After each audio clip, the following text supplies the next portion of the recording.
Ouais, bah désolé, je sais pas ce qui s'est passé, j'ai eu un problème technique.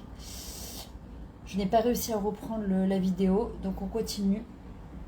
Donc quand tu as partagé, ça s'arrête en plein milieu. Bah, les est très fort. Mais est-ce que je vais arrêter pour autant? Je me dis, voilà, j'ai loupé, c'est nul.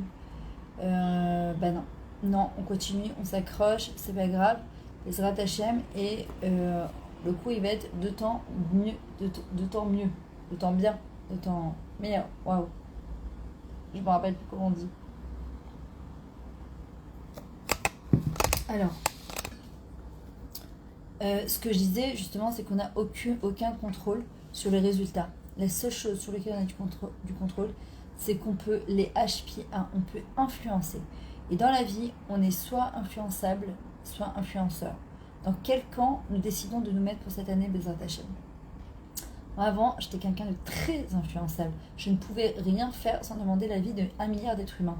Sauf qu'à un moment, il faut que tu prennes, et la décision t'appartient, parce que si tu laisses les autres prendre la décision à ta place, au moment où tu vas le faire et qu'après, en fin de compte, c'était pas la tienne, tu vas en vouloir à la terre entière. Et donc ça, c'est pas possible. Non, la décision finale nous appartient, et après, c'est Kadosh Baruch Hu qui gère justement le reste. Maintenant, j'ai eu un petit ridou, justement. Quand on est mashpia, quand on influence le monde, quand on influence notre entourage, alors le mot lashpia, d'accord, influenceur, d'ailleurs je sais que chez les rabbins il y a beaucoup ça, mamashpia, d'accord, ça vient du mot shefa, on ouvre le shefa. Quand on est en mode on donne, on est venu sur terre pour donner, et c'est ça la vie, ou bachartem bachaim, comme une femme qui est en mashber, elle est en train de donner la vie, d'accord. Quand on est en mode don, on donne, ça s'appelle vivre. Quand on est en mode on prend, ça s'appelle pas être vivant. Et quand on est mouchpa'a, on est influencé. Le mot mouchpa, c'est aussi les mêmes lettres que pécha. En fin de compte, le pécha, c'est quoi? C'est la faute, c'est le crime. On passe à côté de sa vie. C'est comme si on était spectateur de notre vie. On n'a aucun contrôle sur notre vie. C'est qu'est-ce qu'on dit en général? C'était plus fort que moi, j'ai pas réussi, j'ai pas pu. Et en vrai, t'as dit, comment ça t'as pas pu? Comment ça qu'est-ce qui est plus fort que toi? Qui c'est qui décide en fait à ta place? Et à un moment, non, c'est pas possible. Il faut absolument changer cette mentalité-là. Se dire, on a une mentalité de vainqueur et Bezrat Hachem, on va aller de l'avant. Ce qui se passe, c'est que quand on reste dans le contrôle des résultats et qu'on va absolument, d'ailleurs, ce qu'on nous a appris à l'école, d'être dans le contrôle du résultat, le cerveau, qu'est-ce qu'il va faire? Il va enregistrer en fait qu'on est chaque fois qu'on va essayer ou tenter quelque chose de nouveau, on est Metsuka, c'est-à-dire qu'on est comme quelqu'un qui est en assistance respiratoire ou en assistance de. Il a besoin en fait, de l'assistance de tout le monde. Or, c'est impossible. Akadosh Baruch Hu, il veut qu'on soit juste dépendant que de lui. Parce que ça, c'est le plus beau cadeau qui peut nous arriver, c'est d'être justement dépendant que de lui. Parce qu'en fait, ce qui va se passer, c'est qu'en ayant essuyé plusieurs échecs, notre cerveau retient notre Tatsuda, qui est 97% de notre vie, retient que de toutes les manières, tu as tenté tellement de choses. Tous les ans, tu dis à Rosh Hashanah, je vais prendre ça sur moi, laisse tomber, ça ne marche pas, ça n'y arrive pas. Donc, ça crée de la peur, ça crée du stress. Mais tout cela, toutes ces émotions, ça s'appelle du dimion.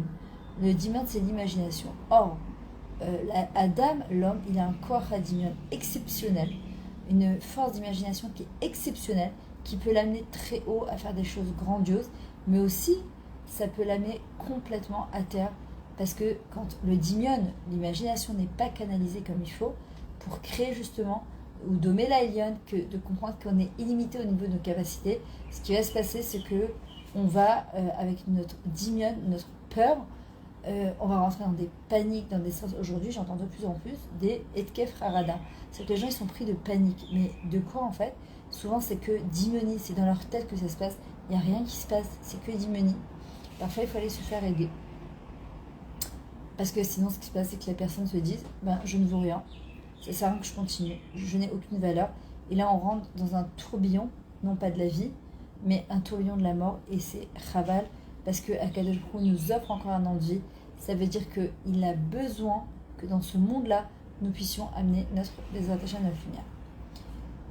Si nous sommes honnêtes avec nous-mêmes, souvent on prévoit des choses et qu'en fait, le roi des choses que les personnes prévoient elles ne se réalisent pas. Parce que est-ce que nous prévoyons ce que nous voulons? Est-ce que Akadosh Baruch Hu, il va décider pour nous ce qu'il pense être bien pour nous? Le jour où on commence à lâcher prise, à comprendre et à accepter, alors on va commencer à toucher à la vraie vie, s'inscrire dans le vrai livre de la vie et de ne pas être dans le contrôle de quand est-ce que ça va se passer, est-ce que ça va se passer, et si ça se passe pas, qu'est-ce qui va se passer, et la peur au ventre, et peut-être que je me suis encore trompée, etc. On va voir que souvent les mamans, les hommes, les femmes, les patrons savent exactement ce qu'il faut faire. Un juif qui suit la Torah, pourquoi on n'arrive pas à appliquer ce qu'on sait? C'est-à-dire qu'on sait ce qu'il faut faire, mais on ne va pas passer à l'acte, on reste bloqué. Parce que malheureusement, souvent, c'est notre monde intérieur en fait, qui est complètement, on a complètement neutralisé, ou bien voire entraîné à vivre des échecs. Et donc, au lieu d'avoir une mentalité de vainqueur, on a une mentalité de perdant. À quoi bon retenter et réessayer? Et on voit qu'Adèle nous dit, voilà, cette année, je veux absolument que tu te lèves et que tu te battes. Je veux absolument que tu deviennes. Je veux absolument que tu dévoiles c'est qui ton toi avec Adèle. Il attend justement que ça. En vrai, c'est réussir à relier le Yeda et la Asiya. C'est-à-dire la connaissance et l'action. Et ça, c'est la chose la plus grande. Parce qu'il y a des gens qui sont plein d'actions, mais il leur manque du Yeda, de la connaissance. Qui ne sauront pas la halachot, de Shabbat, etc. Il y a des gens qui connaissent tout, mais ils ne font rien, ou pas beaucoup. Nous, ce qu'on veut, c'est trouver un izoun, un équilibre entre le Yeda, le savoir justement, et la Asiya, et le fait de faire. Quand une personne, par exemple, elle a l'habitude de faire du sport et puis un jour elle va se penser le dos, ou elle va faire un mauvais mouvement, etc. Quelqu'un qui a l'habitude de faire du sport, alors c'est-à-dire qu'elle va se relever très rapidement, elle va être en convalescence rapidement, etc. Quelqu'un qui n'a pas l'habitude, tout sera 10 fois plus haut. Et en fait, il y a aussi ce qu'on appelle la itosheshut, mais à moire. C'est-à-dire que d'être capable, en fait, de se relever plus rapidement, de challenge qu'Hachem il nous envoie, et de ne pas rester complètement à plat. Parce que l'émotion, le régage, ou deux fois Katan Nefesh, il fait, s'il n'est pas bien canalisé, l'émotion, elle tue notre Nefesh, elle tue notre Neshama. Et on a l'impression qu'on regarde le monde à travers nos émotions à nous. C'est pour ça qu'il y a des fois des gens de l'extérieur, on te dit mais calme-toi, mais pourquoi tu vois les choses comme ça? On est sûr, on ne regarde qu'à travers ces œillères-là et ça nous bouffe notre vie. Alors, on nous a appris tellement de choses à l'école, tellement de choses, et en fin de compte, on ne nous a pas appris les choses essentielles. Comment être l'itmoded? C'est quoi l'itmoded? Le mot l'itmoded, c'est affronter. La racine, c'est du mot mida, donner une juste mesure aux événements. Quand réagir, quand agir, quand ne pas parler, quand oui parler, quand penser que quelque chose qui est vraiment dramatique ou quelque chose qui est juste très énervant. Tout cela, on ne nous l'a pas appris. Alors en fait, qu'est-ce qui se passe? C'est qu'on fait, comme c'est un sable mouvant d'émotions, on est des Sahara de Régachos, on est en tsunami d'émotions, et on ne sait plus gérer quoi que ce soit. Et alors, on voit tout de manière complètement tordue, et c'est dommage. Quand une personne, elle s'écrase en général, quand une personne, elle baisse les bras, c'est pas en vrai, c'est dans sa tête. Quand dans sa tête, elle a plus d'espoir. Rosh Hashanah, Akadosh Baruch Hu nous invite à reprendre le contrôle de notre vie, à remonter la pente, à décider d'être à la tête et pas à la queue. Si je ne reprends pas le contrôle de la vie, non, on va le dire de manière positive, si je reprends le contrôle de ma vie, alors la vie, elle va l'énagen, elle va jouer la mélodie qui me correspond pour pouvoir devenir. Quand une personne ne prend pas le contrôle de sa vie, elle laisse la vie jouer à sa manière, sauf que parfois, ce ne sont pas nos notes, ce ne sont pas nos mélodies. Alors, parfois, quelqu'un il va faire toute sa vie sa Torah, ses mitzvot, et en fin de compte, il risque de passer à côté de son vrai lui. Alors qu'Akadosh Baruch Hu, il veut qu'on soit complètement mechoubar, complètement lié à nous-mêmes.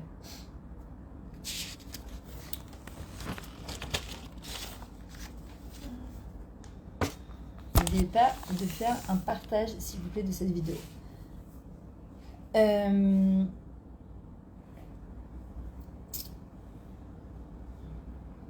Une autre chose qui est extrêmement importante de comprendre, c'est que le dimion, l'imaginaire, m'appartient à moi. Personne ne peut rentrer dedans. C'est moi, regardez.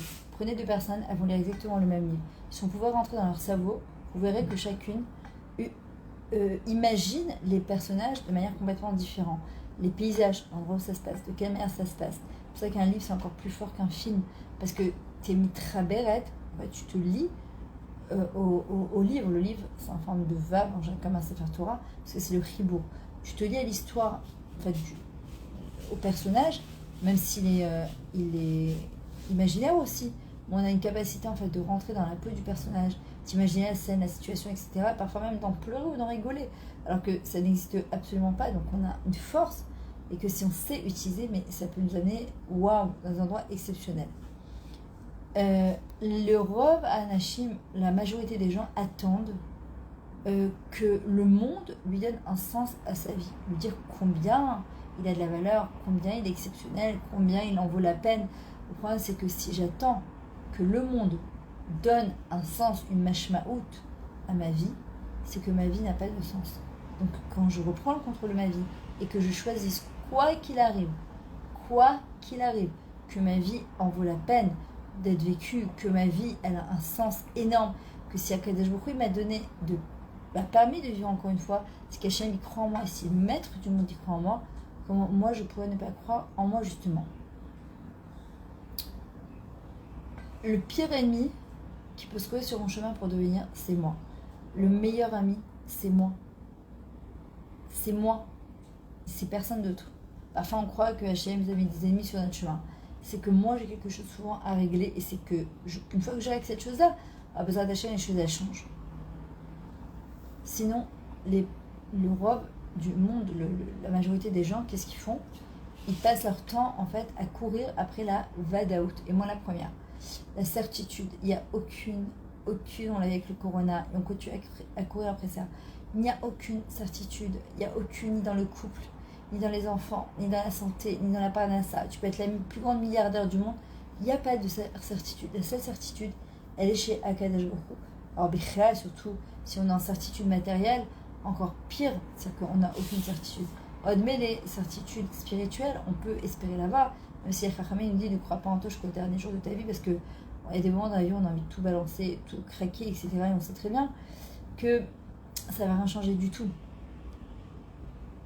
Et de quelle manière on essaie d'avoir de la vadaout, c'est-à-dire de la certitude, en contrôlant les choses, sauf que ça marche pas au bout du compte. Et en vrai, notre vraie bataille, c'est de comprendre que on vit dans une grosse vadaout, dans un manque de certitude, et que toute l'histoire d'un Yehudi se remet entre les mains d'Hachem, de comprendre que la vraie certitude, elle se trouve chez Akadosh Baruch Hu. En fait, nous avons la possibilité de choisir à chaque instant, à chaque moment, de quelle manière nous décidons d'interpréter tel ou tel événement, justement. Ce qu'on appelle la Bechira Chofshit. C'est de la capacité de choisir de manière mouda, c'est-à-dire consciente, chaque chose qui se passe, comment je décide de vivre ces choses-là. Le mohar, le cerveau, c'est un clic qui boule. Désolée. C'est un réceptacle pour recevoir justement ce qu'il y a de meilleur pour lui et pour devenir. Maintenant.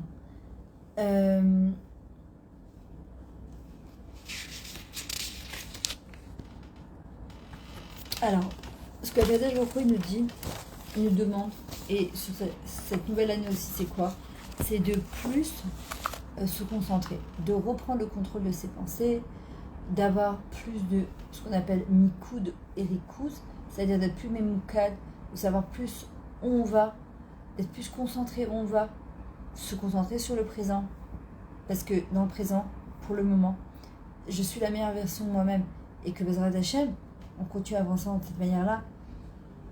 Alors, avec plaisir Nathalie, je suis contente qu'il y en a une qui réagit, parce qu'en fait je ne savais même pas si vous captiez ou pas. En tout cas, n'oubliez pas de partager ce cours-là, les Elou Nishmat, Robert, Rubin, Matzlia, Ben, Kemsia.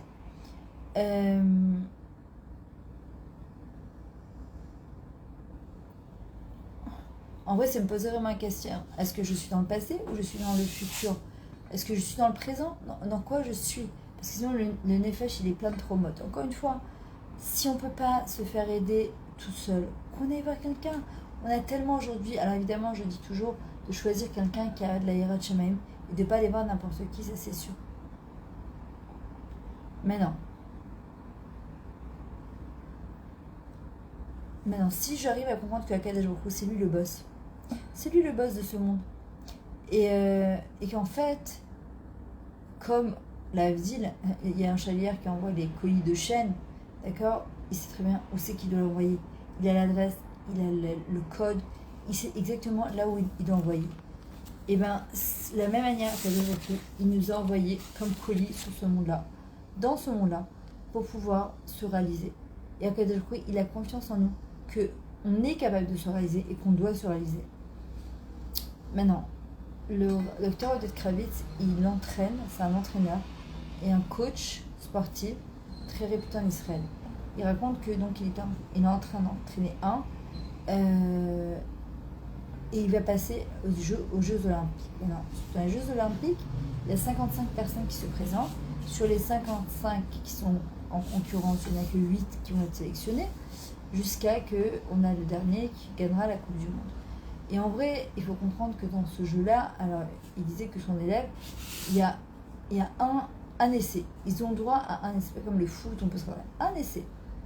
Et s'ils le réussissent, tant mieux, s'ils ne réussissent pas, mais il faut tout repasser. Maintenant, on est 55 concurrents, pourquoi lui plus que quelqu'un d'autre?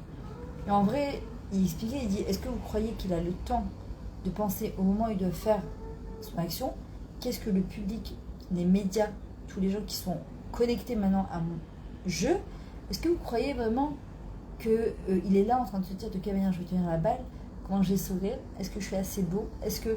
Non, il a un essai à faire. Il faut qu'il réussisse cet essai-là. Donc il est couloméroukaz, il est complètement concentré sur à réussir sa mission de vie. Et le reste, c'est un plus. Je dis pas que c'est pas important, mais c'est un plus. Et en vrai, exactement de la même manière. Si on continue à penser, qu'est-ce qu'elle va dire, qu'est-ce que Pierre, Georges... Non, on va pas se sortir. On doit arriver à comprendre qu'on a un Nisayon. Chaque année, c'est encore un Nisayon. Hachem dit, c'est quoi qui est plus important? Est-ce que les gens ils vont penser de toi ou ce que moi je pense de toi? Et évidemment aussi, moi, ce que je pense de moi-même. Maintenant, pour terminer, avec quelques petits points, et après, je parle un petit peu des fruits de Rosh Hashanah. Alors, déjà, il faut savoir une chose. Je cherche, voilà. On voit que dans tous les Chagim, le Inyan de l'amour revient en permanence. L'amour, ça guérit. Parce que quand on aime, ça apaise la colère. Le manque d'amour, le manque d'affection avec ses parents, avec un mari, avec des enfants. Et qu'aujourd'hui, parfois, ça reste justement un contact technique. Or, quand quelqu'un, il aime, d'accord, il a des ailes, il est capable de soulever des montagnes. L'amour, ça rajeunit. D'accord? On sait que l'amour, ça rajeunit. Quand quelqu'un, il aime Hachem, quand il aime la Torah, quand il aime son mari, ses enfants, ou il aime sa femme, alors évidemment, on cherche à toujours vouloir ressentir ces papillons dans le ventre, cet enthousiasme, grandissant pour notre travail, pour notre mari, pour nos enfants, dans notre travail d'Hachem, quand dans un couple, on entend un cours de folie, on a envie d'être à ce niveau-là. Et en vrai, c'est hyper important de comprendre que l'amour, ça rajeunit. Et c'est pour ça que c'est hyper important d'aimer. L'amour rassure. Quand une femme, elle se sent aimée par son mari et qui sait lui exprimer et qui lui montre, alors elle est rassurée. Un enfant se rend rassuré, se sent rassuré lorsque ses parents lui montrent qu'il aime, qu'il leur est indispensable. C'est hyper, justement, rassurant. L'amour, il donne un sentiment de puissance, qu'on le veuille ou pas. D'accord? Maintenant, il faut savoir comment l'utiliser, justement. Ça nous permet, quand on aime, d'utiliser notre potentiel, les talents qu'Hachem nous a donnés pour pouvoir, justement, faire au mieux de ce monde-là, comme on a expliqué. Et ne pas exprimer cet amour que lorsque je le ressens, mais au contraire que je puisse enfin, d'accord, m'abandonner. Et même si j'ai toutes sortes de pensées qui sont un petit peu pas au top, d'accord, et je ne laisse pas abandonner à mes émotions inférieures, à la peur, à la colère. Au contraire, j'essaie de comprendre ce qu'on appelle l'avantage des cahiers, qu'est-ce que je peux apprendre de ça. L'amour procure une certitude. Parce que lorsque je ressens l'amour, j'aime et je me sens aimée. Alors, chaque personne, elle va être sûre d'elle, elle va être sûre de ce qu'elle ressent, elle va être sûre d'être aimée à sa juste valeur, même par rapport à Kadosh Baruch Hu. d'accord, et de comprendre que j'ai tout en temps et en heure au moment où voulu, qu'Akadosh Baruch Hu, il est toujours là. L'amour, il fait taire les peurs. Quand quelqu'un il aime, il a peur de rien. Il est capable de démonter des montagnes.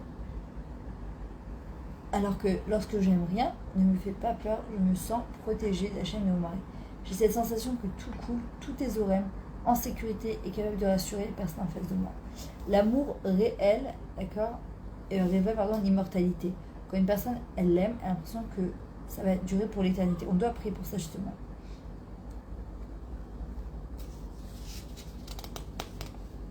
En fait, quand on aime, d'abord il faut comprendre que l'amour, c'est une émotion qui est complètement spirituelle et pas du tout matérielle comme ils nous font croire dans les films et les chansons.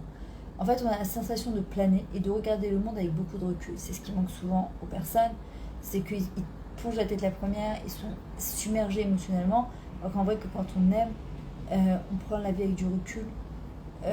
Ça me permet de me rapprocher de Maneshama et de mon Nefesh. Souvent, on vient, voilà, mais ça va être tic-tac. Non, là c'est marrant de me poser des vraies questions. Une vraie morale, vérité, ce qui est bon pour moi, ce qui est pas bon pour moi, ce qui est bon pour le monde ou pas.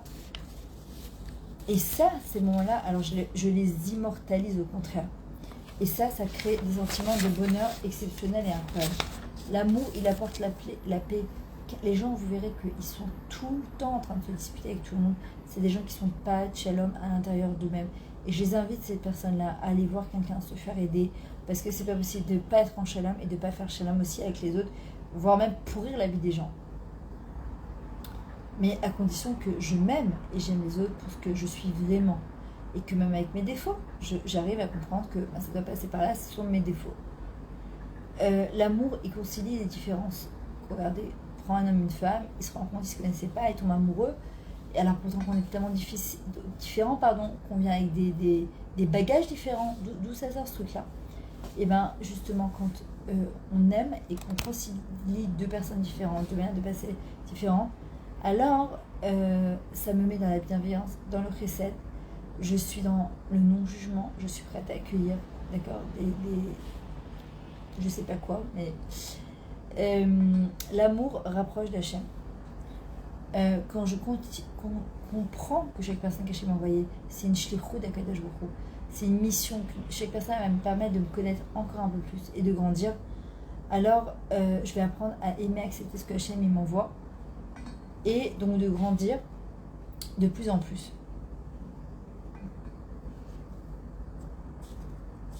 Quand une personne elle éprouve de l'amour, bah forcément elle va agir avec l'amour, elle va laisser parler son cœur, sa sincérité, et justement elle reste ouverte à toute opportunité. Maintenant, quelques points pour Rosh Hashanah, puisque Sylvie me l'avait demandé. Alors, on a dit que lorsqu'on allumait les bougies de Rosh Hashanah, la première chose qu'on fait, on grogne pas. Non. On commence pas à dire ouais, j'en peux plus, il y a que moi qui fais tout. Non. Merci Hachem que j'ai passé l'année qui passe, que c'est peut-être difficilement ou pas. Merci que tu me donnes la possibilité de vivre encore un an. Et voilà mon projet de vie par rapport à tes enfants et par rapport à Eretz Israël et par rapport à ma Torah et par rapport à toi, Kadosh Baruch Hu. Voilà la raison pour laquelle je vais vivre encore un an minimum. Pourquoi tu vas me permettre de vivre encore cette année Bédrat Hachem. Deuxième chose, on peut tout demander à Rosh Hashanah, surtout à ces Shabbat Rosh Hashanah, devant les bougies de Rosh Hashanah et de Shabbat. Mais prenez le temps, il faut qu'on prenne le temps. Pas on arrive au moment d'Adlaka, on n'est pas habillé, on est en peignoir, on crie sur tout le monde. C'est pas possible. On doit rentrer Rosh Hashanah et à le que ce que je vous dise, je puisse aussi l'accomplir, de recevoir le Melech Malcham Lachim. On intronise à Kadosh Baruch Hu à Rosh Hashanah. On ne peut pas le recevoir en pyjama ou en peignoir ou avec un fichu sur la tête. Non, comme si au moins qu'on allait à un mariage. C'est la Haktara, on met entre guillemets une couronne sur la tête d'Akadosh Baruch Hu. Donc on est obligé d'être Bessimcha et de manière mechoudet. Alvaï, mais le top, l'idéal, ça aurait été de dresser la table depuis déjà jeudi soir. Ensuite, par rapport au simanim. Alors moi, la Tkiyat Shofar, évidemment, ceux qui sont en Koussaret, qui ont des bébés, de toute façon, il n'y a pas de Tkiyat Shofar vendredi, quoi qu'il. Mais celles qui portent, elles pourront y aller. Parfois, il y a 2 minyanim et c'est mieux, comme ça ne dérange pas les hommes. Ça perçoit pas, t'as toute la synagogue qui te regarde, qui te fait chut, c'est ce qui n'est pas du tout agréable. Au moment de Kriyat Shofar, on ne fait pas de Tchouva Rosh Hashanah, Bichlal, Bichlal, Bichlal. C'est pas notre jour, on a eu tout le mois des Louls, Aseret Yom Teshuvah et Yom Kippour. Le jour de Rosh Hashanah, il y a une seule chose qu'on a à faire. C'est dire à Kadosh Baruch Hu, je veux te faire régner dans ma vie à 200%, que tu prennes tout l'espace de ma vie, Bezrat Hashem, parce qu'évidemment, quand Hashem est dans la vie, nos réponses sont les meilleures. C'est les réponses évidemment qu'il va nous envoyer maintenant. Au niveau de la tfila, normalement il y en a qui disent que c'est mieux de ne pas manger avant de faire sa prière. Donc en vrai, c'est en tout cas qui ne bouge pas la bête à Knesset, la fête Shema, Amida, et de faire la tfila de Rosh Hashanah à l'Amida. Ceux qui ne comprennent pas, prenez, il y a des livres comme les Portes de la Défense ou d'autres marzurim qui sont traduits et expliqués en français et c'est super important de comprendre ce qu'on dit. D'accord. Ensuite, le Seder de Rosh Hashanah le soir. Alors oui, au moment de Kriyat Shofar, on peut demander quelque chose, ou bien la seule chose qu'on peut dire c'est Hachem, voilà, je t'intronise à travers cette Kriyat Shofar. Le mot Kia, c'est ta quoi, quand j'ai l'impression que je suis coincée dans ma vie. Shofar, le mot les ishtaper, on s'améliore Bezrat Hachem. Et quand on s'améliore, en général, quelque chose se passe dans la vie. Quoi d'autre? Oui, alors,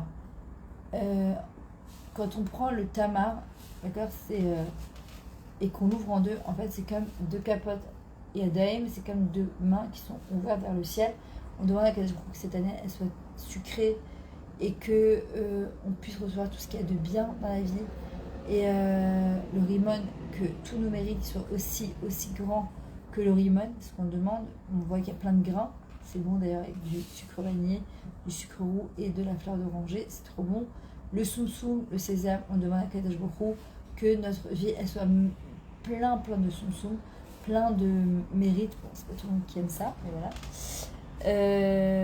Bon, après, il y a tous les petits simanimes, là, d'accord, la courge, les épinards, il y a la courge, les épinards, etc. Il y a l'ail aussi, d'accord. Les pommes, parce qu'on demande à Kadosh Baruch Hu que cette année, elle soit, Bezrat Hashem, douce comme le miel. Il y a de quoi demander à Rosh Hashanah une chose aussi très importante, il ne faut pas juger ce jour-là. Si quelqu'un n'est pas capable de ne pas juger, il vaut mieux qu'il n'invite pas. S'il y a des gens, l'ambiance elle est mieux quand ils invitent, alors il vaut mieux qu'ils invitent. Et quand on va à la fête à Knesset, tu peux pas commencer à regarder toutes les femmes, comment on les déshabille des yeux, de quelle manière elles sont habillées, etc. On doit faire attention de ne pas se mettre en colère. C'est Rosh Hashanah. Le début d'année, il est mashpia, il influe sur toute l'année à venir. Alors vraiment, Bezrat Hashem, qu'on fasse hyper attention. Voilà. Écoutez, j'ai passé un bon moment avec vous, même si c'est pas en présentiel. Mais je sais que vous êtes derrière l'écran, vous écoutez. Si ce cours vous a plu, il y a aussi l'autre de Magistère enregistré une fois, mais bon, à la saute. Partagez pour les Nishmat de Robert, Robin, Matzler Ben Kemassia. Partagez, donnez-lui du mérite, Bezrat Hashem. Je répète, toutes celles qui sont intéressées à acheter un cours, le dédicacé pour une refoua chez les mains, pour les Nishmat, pour la Hatzlacha de quelqu'un, pour un zivoug ou pour un bébé, vous me contactez par Messenger ou par WhatsApp. Et Bezrat Hashem, évidemment, on se mettra d'accord sur le terme. Et moi, ça me permet, même quand vous participez, même que si vous participez sans aucun rapport avec le cours, d'accord, même si vous participez aucun rapport avec le cours, c'est tout simplement... Il y a des gens qui, au Hachem, me donnent comme ça des dons, d'accord, pour que je puisse encore diffuser la Torah de manière gratuite. Et c'est ce que j'essaie de faire. Donc, toutes celles qui ont envie de participer en Bit, en PayPal, en virement bancaire, vous êtes les bienvenus, d'accord. Ça fait partie aussi de Rosh Hashanah de faire de la tzedaka. Je vous aime très fort. Merci Sylvie Cohen de m'avoir donné le mérite de faire un cours les Nishmat, ton mari, qui te donne beaucoup de force et que surtout que tu m'as permis en fait de participer à cette grande mitzvah et que c'est son nom, Bezrat Hashem, au finit l'année, qui soit inscrit dans le livre de la vie, Bezrat Hashem, et que nous ne soyons pas des morts vivants, soyons des vivantes. Je vous aime très fort, Shabbat.